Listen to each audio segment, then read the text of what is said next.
União, organização, tecnologia, vanguarda, evolução. Núcleo de Telesaúde do Hospital Universitário. Universidade Federal do Maranhão. Boa tarde, quero agradecer o convite, a coordenação do programa no Estado, para nós estarmos conversando sobre a organização das informações sobre os casos de hanseníase. Nós vamos estar falando basicamente sobre a organização dos serviços nas nossas unidades de saúde. Então, no primeiro fluxograma que nós temos o fluxograma do caso suspeito. Como é que funciona a chegada desse paciente à nossa unidade? Nós temos a UBS, que é a Unidade Básica de Saúde. Então, lá o paciente é direcionado para o enfermeiro. Com a enfermagem, a gente realiza a consulta de enfermagem. Na consulta de enfermagem, o enfermeiro realiza o exame dermatoneurológico. Se essa lesão, essa mancha que o paciente apresenta, tiver alteração da sensibilidade, o enfermeiro solicita a baciloscopia, agenda a avaliação neurológica e agenda também a consulta médica. Quando o paciente retorna para a consulta médica, no consultório, esse caso ou é confirmado ou não. Se o caso não for confirmado, o paciente é orientado, em caso de aparecimento de novos sintomas, retornar à unidade. Se o caso for confirmado, lá ele é classificado, ele inicia o tratamento, ele é notificado, a gente registra no livro e inicia a vigilância dos contatos. Caso esse caso, o médico permaneça ainda com alguma dúvida, esse caso pode ser agendado com 30 dias ou esse caso é referenciado para a referência do município. Na referência municipal, o caso ele pode ser confirmado, não ser confirmado. Se ele for confirmado, ele é encaminhado para a sua unidade básica de origem. Na referência municipal, esse paciente, ele é notificado, ele inicia o tratamento, ele é registrado no livro. E aí, ele é transferido para a UBS de origem dele, a área mais próxima de sua residência. Se na referência municipal o caso permanece com dúvida, esse caso é referenciado para a referência do Estado. Lá na referência estadual, o caso ou é confirmado ou é descartado. Caso sendo confirmado, faça o mesmo processo. Inicia-se tratamento, faça a notificação, registra no livro e a gente transfere o paciente para a UBS de origem.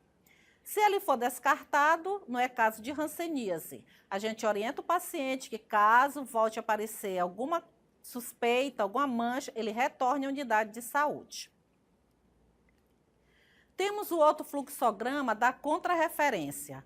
A contrarreferência, nós temos a unidade básica de saúde, nós temos o caso em tratamento, que está em registro ativo, tomando PQT, ou um caso pós-alta que tem alguma intercorrência. Se na UBS resolve, aí estabelece-se a conduta. Se não resolve, o que o paciente apresentar, esse paciente é referenciado para o município, para a referência municipal para atendimento. Quando a unidade básica de saúde faz essa referência, ela deve mandar o modelo de referência e contrarreferência e a cópia do prontuário. Na referência municipal, o paciente é atendido. Lá estabelece-se a conduta e o paciente é encaminhado para a UBS de origem para acompanhamento. Se na referência municipal não se resolve, esse caso se agenda a consulta na referência estadual. Então, se encaminha com a referência e contrarreferência e com a cópia do prontuário e se faz o agendamento desta consulta por telefone, pelo call center. Na referência estadual, o paciente será atendido, estabelece-se a conduta e se encaminha o paciente para a UBS de origem para acompanhamento. Todos os atendimentos, eles devem ser agendados e encaminhados com modelo de referência e contrarreferência e avaliação neurológica. A hanseníase é uma doença de notificação compulsória e de investigação obrigatória. Então, nós temos o Sistema de Informação de Agravos de Notificação, que é o SINAM.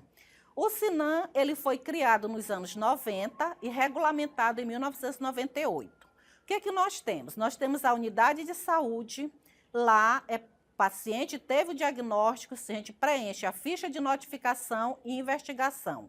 Conforme o fluxo do município, essas fichas de notificação e de investigação, elas são encaminhadas toda sexta-feira para a vigilância epidemiológica do município. A vigilância epidemiológica do município, ela faz toda a coleta, todo o processamento, vê as inconsistências e aí, por meio físico, virtual, encaminha para a unidade regional de saúde. Na unidade regional de saúde, é feito também o consolidado, verifica-se as inconsistências e é encaminhado para a Secretaria Estadual de Saúde. E a Secretaria de Estado encaminha para o Ministério da Saúde, para o DataSUS. É feito o feedback, levando o retorno até a unidade de saúde. Quais são os modos de entrada do paciente no registro ativo do programa? Então, nós temos, ele pode entrar como caso novo, como recidiva, como transferência e como outros reingressos. O que é caso novo? Caso novo em hanseníase é o paciente que nunca fez tratamento específico para a doença. Então, todo paciente que entra no nosso registro ativo e nunca fez tratamento específico, ele é considerado caso novo. O que é recidiva? Recidiva é um novo adoecer. Então, pacientes tratados regularmente, com os esquemas oficiais padronizados, que tiveram alta por cura e que voltam a apresentar os novos sinais e sintomas clínicos da doença. Então, isso é recidiva. E a recidiva ocorre num período superior a 5 anos após a alta por cura. Temos também as transferências. As transferências podem ser do mesmo município, que a gente chama de intramunicipal, do mesmo estado, interestadual, do mesmo município, intermunicipal, entre as unidades do mesmo município, intramunicipal e de outro estado interestadual. E temos também um outro modo de entrada que se chama outros reingressos. O que é que são outros reingressos na hanseníase? Tá? Então, outros reingressos nós temos, ele pode ser por insuficiência terapêutica ou por falência terapêutica. O que é a insuficiência terapêutica? Então, se eu tenho um paciente que fez o tratamento irregular, ele teve alta por cura, ele vai entrar como outros reingressos. Qual o motivo dos outros reingressos? Insuficiência terapêutica. Casos multibacilares que foram tratados apenas com a rifampicina e a clofazimina, tiveram intolerância à dapsona e não utilizaram a ofloxacino e a aminociclina, eles não serão notificados como recidiva. Eles vão ser notificados como outros reingressos. Qual o motivo do outros reingressos? Que a gente coloca lá no campo de observação da ficha de investigação e insuficiência terapêutica. E os pacientes que foram tratados erroneamente, foram classificados erroneamente como paucibacilares e, no fundo, eles eram multibacilares, tiveram alta por cura, voltam com sinais da doença. Então, eles também não são classificados nem como recidiva e nem são casos novos. Eles vão ser classificados como outros reingressos e o motivo, insuficiência terapêutica. Tá? Esse motivo a gente coloca na ficha de investigação lá no campo de observações. E o que é a falência terapêutica? Então, a falência terapêutica são os pacientes paucibacilares, multibacilares, então 6 doses, 12 doses, que foram classificados, estão com esquema adequadamente, mas eles não apresentam melhora clínica. Então, esses pacientes vão ser se eles voltarem, eles vão ser classificados como outros reingressos e o motivo, falência terapêutica. Outro caso, os pacientes multibacilares que estão fazendo o esquema de 24 doses de PQT, tá? Então, multibacilar, 24 doses. Então, eles já ultrapassaram a questão da insuficiência terapêutica. Então, se eles retornam, eles fizeram as 24 doses e não apresentam melhora clínica, vêm para alta por cura e eles continuam a apresentar sinais de atividade clínica da doença, a baciloscopia do esfregaço dérmico com bacilos íntegros, esses pacientes, se tiverem saído já do sistema do SINAM, tiverem tido alta por cura, eles não serão notificados como recidiva. Eles vão ser notificados como outros reingressos e o motivo é falência terapêutica. Quais são as saídas do registro ativo? Quais são os motivos da alta? Então, nós temos a alta por cura. Então, o pulse bacilar, qual é que é alta por cura para o pulse bacilar?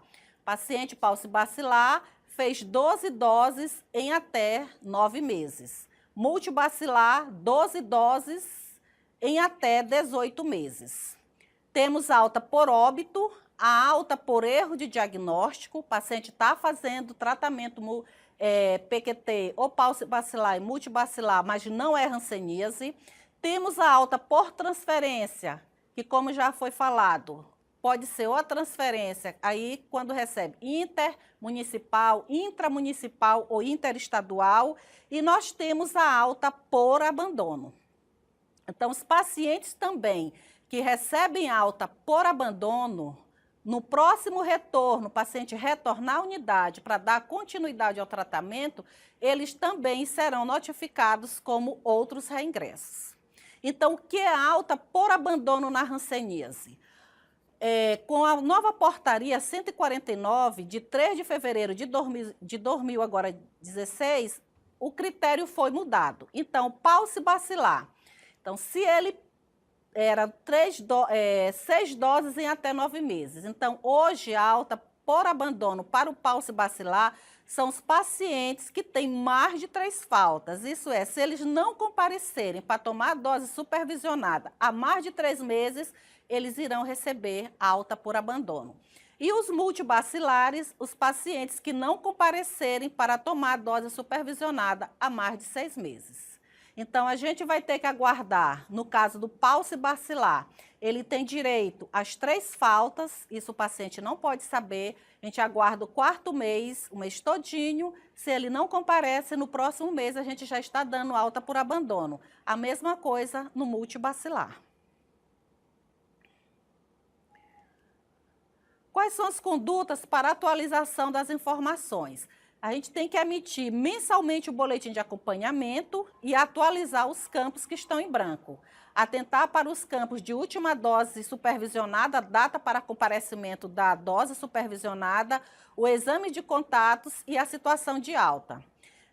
Se emite também rotineiramente o relatório de duplicidade no SINAM, que ele é utilizado para excluir os casos em que o mesmo doente é notificado mais de uma vez na mesma UBS ou nos duplos registros, mesmo doente e UBS diferentes, para proceder à vinculação.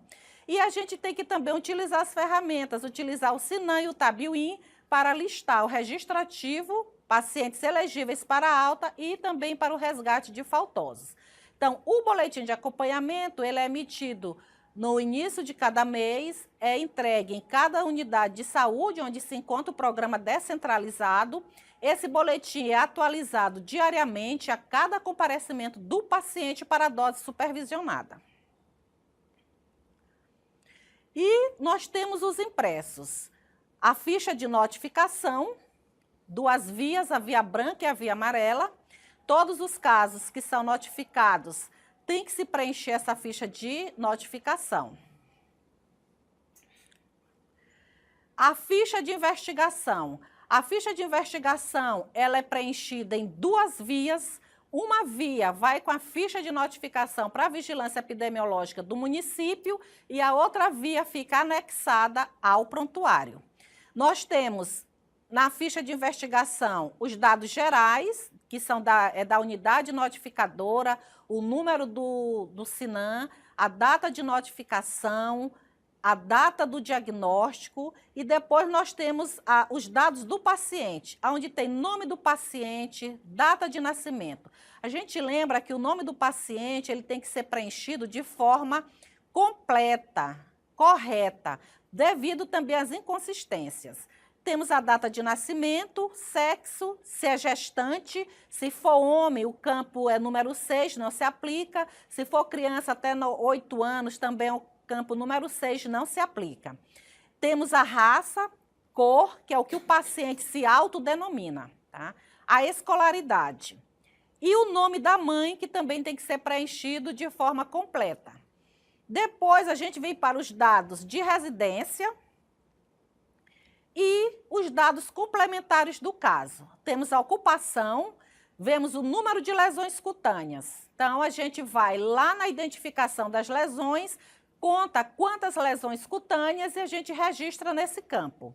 A forma clínica também, 1 é indeterminada, 2 é a forma tuberculoide, 3 é a forma dimorfa e 4 é a forma vichoviana.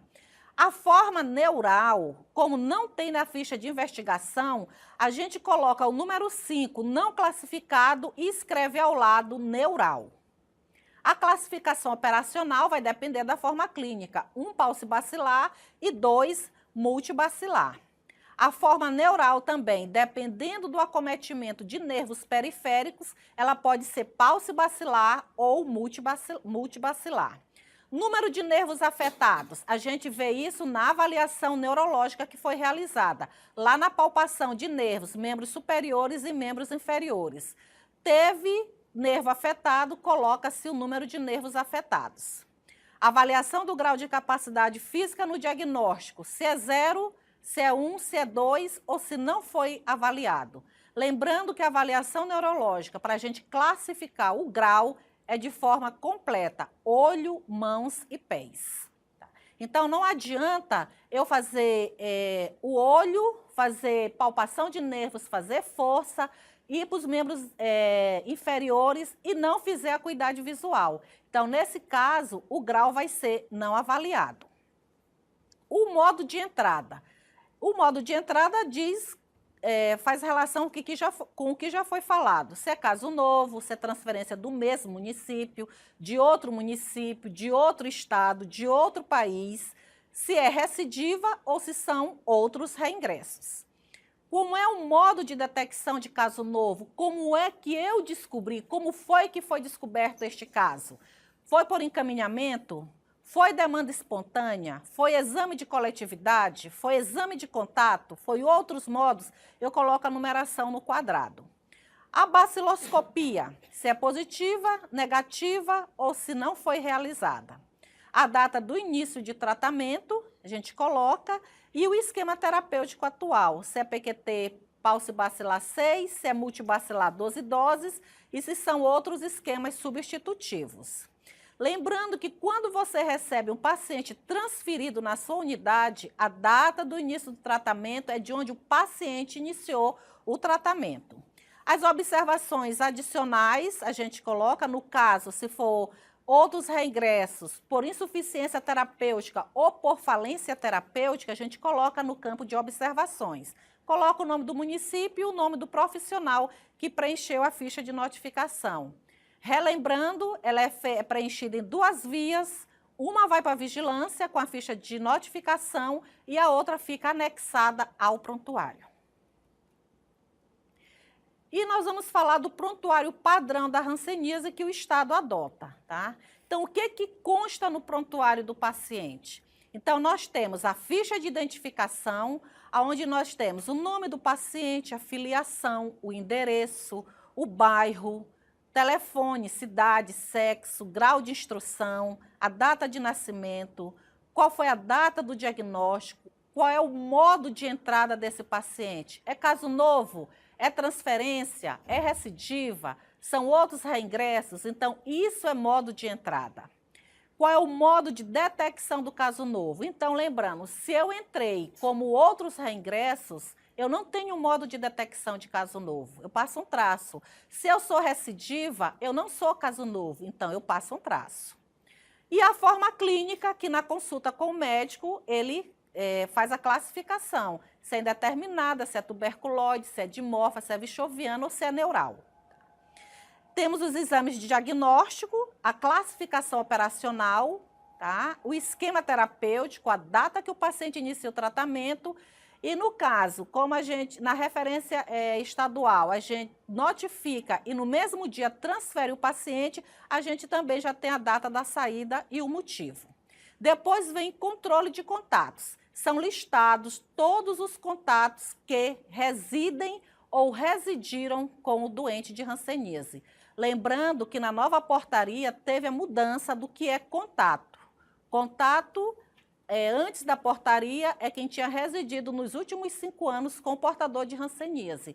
Com a nova portaria 149, o contato é quem reside ou tenha residido com o doente. Não se estabelece mais anos. E tem também a questão do contato social. No controle de contatos, a gente lista o nome, a idade, o parentesco e já se faz a solicitação para o paciente que vai iniciar o tratamento do comparecimento desses contatos para exame. Temos na segunda folha a localização da lesão, que a gente diz que é o boneco, é a localização e caracterização das lesões. Então, o médico, no diagnóstico, lá na consulta médica, ele faz a localização das lesões no boneco, desenha, mede e coloca aí no boneco. Temos também o formulário da avaliação do grau de incapacidade física no diagnóstico. Então, com a nova portaria 149, houve também uma mudança na classificação do grau de incapacidade. Então, o que foi que entrou no grau de incapacidade que mudou a nova portaria? Nós temos o grau 0, que é nenhum comprometimento com olhos, mãos e pés, tá? O grau 1, que foi que entrou no grau 1? A força muscular que não tinha com a portaria 3.125, de 7 de outubro de 2010. Então, nós temos agora a força muscular junto com a parte sensitiva, que é grau 1 de capacidade. E o grau 2 são as deformidades visíveis. E esse daqui é na alta. Então, hoje, se você quiser fazer só o grau de incapacidade, nos treinamentos anteriores, a fevereiro de 2016, nós não tinha a força muscular. Então, hoje, para a gente classificar o grau de incapacidade, a gente tem que fazer a avaliação neurológica completa. O formulário para avaliação neurológica simplificada. Então, pela avaliação, a gente monitora toda a função neural. A gente identifica neurites precocemente, a gente identifica neurite silenciosa e a gente vê a questão da força muscular, parte sensitiva. Então, a avaliação neurológica é feita no diagnóstico, a cada 3 meses e na alta. E em qualquer queixa do paciente, a gente tem que realizar a avaliação neurológica. Os pacientes que estão em uso de corticoide, tá? Que estão utilizando a prednisona, eles deverão fazer a avaliação neurológica a cada comparecimento deste paciente para a consulta médica, porque a avaliação neurológica, ela subsidia também, junto com a avaliação clínica, o desmame ou não do corticoide.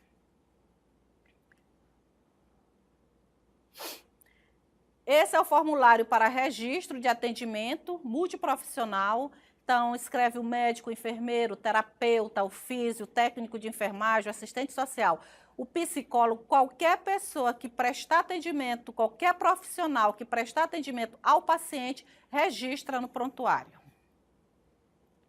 O formulário de referência e contrarreferência. Para que serve o formulário de referência e contrarreferência? Então, nós vimos lá no fluxograma que a referência e contrarreferência são para os pacientes que estão em registro ativo, que apresentaram alguma intercorrência, e os pós-altas também com intercorrência, no caso que apresentem alguma reação rancênica.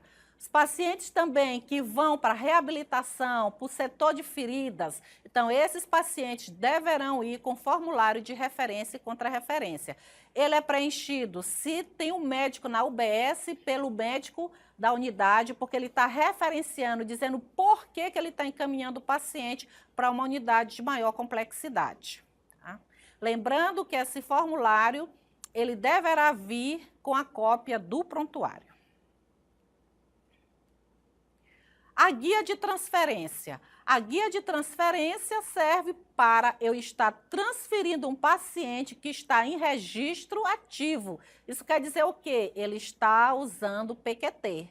Então, se o paciente não está mais utilizando o PQT, teve alta, então o que eu vou estar encaminhando para outra UBS é uma referência e contra-referência. Então, a guia de transferência você preenche com todos os dados do paciente, com a história clínica da doença atual, do que o paciente está apresentando, o que ele apresentou no diagnóstico. Esse paciente é orientado a apresentar a guia de transferência na UBS para onde ele está sendo transferido. Na UBS, quando o profissional, no caso o enfermeiro, recebe esse paciente lá na UBS, então ele abre o prontuário padrão do paciente, notifica, registra no livro e dá seguimento ao tratamento. O formulário para investigação dos casos em menores de 15 anos.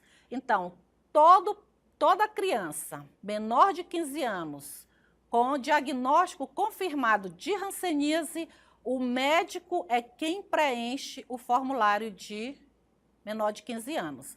Então, esse formulário também é preenchido em duas vias. Uma via vai com a ficha de notificação e de investigação e a outra fica anexada ao prontuário. Tá? Temos também um formulário para investigação de recidiva. Então, a gente já viu que recidiva é um novo adoecer, obedecendo a um período geralmente superior a 5 anos após a alta por cura.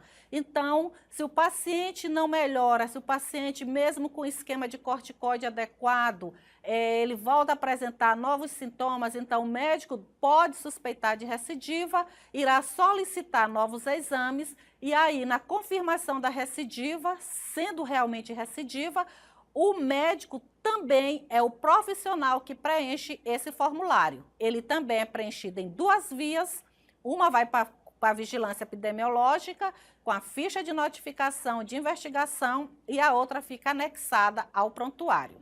Lembrando que para eu preencher o formulário de recidiva, eu tenho que ter a história anterior, primeira vez que o paciente teve a doença, e a história da suspeita atual. Então, para que eu preencha um formulário, eu afirma que o paciente é recidiva, eu tenho que ter um prontuário bem preenchido, com todo o histórico do doente, do primeiro tratamento. Isso aqui é o verso, que é a suspeita atual, o médico na suspeita atual de recidiva. E o cartão de acompanhamento, cartão de aprazamento. O cartão de aprazamento são duas vias, uma fica com o paciente e a outra fica na unidade de saúde. Esse cartão, você monitora, você vê a adesão do paciente ao tratamento. Então, o cartão de aprazamento, ele está dividido em ano, nos meses do ano, e o paciente, ao iniciar o tratamento, você vê que ele tem 2 quadrados em cada ano, em cada mês, no ano e em cada mês. Os 2 quadrados é porque o paciente pode vir 2 vezes no mesmo mês tomar dose supervisionada. Então, os meses de 30 dias, a gente diminui 2 dias, porque o blister, a duração do blister são de 28 dias. E os meses de 31 dias, a gente diminui 3 dias, também porque o blister dura 28 dias, tá? Então, são 2 vias. Você faz o agendamento é feito à caneta, não se faz nada a lápis, a não ser colocar o endereço que é a lápis, porque pode mudar. E o boletim de acompanhamento? Então, o boletim de acompanhamento é um boletim de monitoramento, tá? Que as unidades os profissionais deverão estar preenchendo diariamente a cada comparecimento do paciente. Então, o boletim é retirado do SINAM no início de cada mês, e é entregue às unidades de saúde com o programa, se for descentralizado. Então, cada município, se eu tenho 40 unidades com o programa descentralizado, então são 40 boletins de acompanhamento. Final do mês, com o boletim preenchido, nós enviamos o boletim para a vigilância epidemiológica, lá o digitador faz toda essa digitação e imprime um novo boletim. Então, no boletim de acompanhamento, nós temos o nome do paciente, o número da notificação, a data do último comparecimento. Data de último comparecimento é data de dose supervisionada. Depois nós temos o campo CO, que é classificação operacional. Se eu sou paucibacilar, eu sou 1. Se eu sou multibacilar, eu sou número 2. Depois nós temos AI, que é a avaliação da incapacidade, do grau de incapacidade. Esse campo só é preenchido no momento da alta, tá? No momento da alta é que esse campo é preenchido. Então, se eu fiz a avaliação neurológica, o paciente ou vai ser grau 0, grau 1 ou grau 2. E se eu não fiz, ele vai sair com o número 3, que é o não avaliado. O esquema terapêutico depende da classificação operacional. Então, se eu sou paucibacilar, eu sou 1. Se eu sou multibacilar, eu sou 2. Mas eu posso ser um paucibacilar fazendo esquema substitutivo. Eu posso ter intolerância da dapsona. Então, eu sou um paucibacilar com esquema terapêutico 3, que são outros esquemas substitutivos. A mesma coisa, eu sou um multibacilar e posso fazer esquema substitutivo, ter intolerância ou à dapsona, ou à clofazimina, ou à rifampicina. Então, no lugar de esquema terapêutico C2, vai ser número 3, outros esquemas substitutivos. ND é número de doses. Então, de acordo com a dose que eu for tomar, eu coloco aí qual a dose, se é a 5ª, se é a 7ª, se é a 11ª. ER é episódio reacional. Então, o boletim de acompanhamento embaixo tem todas as informações. A gente só faz ler e colocar. A data da mudança do esquema. Então, se hoje apresentei uma intolerância, eu volto, venho para a consulta médica, solicita-se os exames, aí eu volto novamente para a consulta, e aí é confirmado que eu tive uma intolerância à dapsona.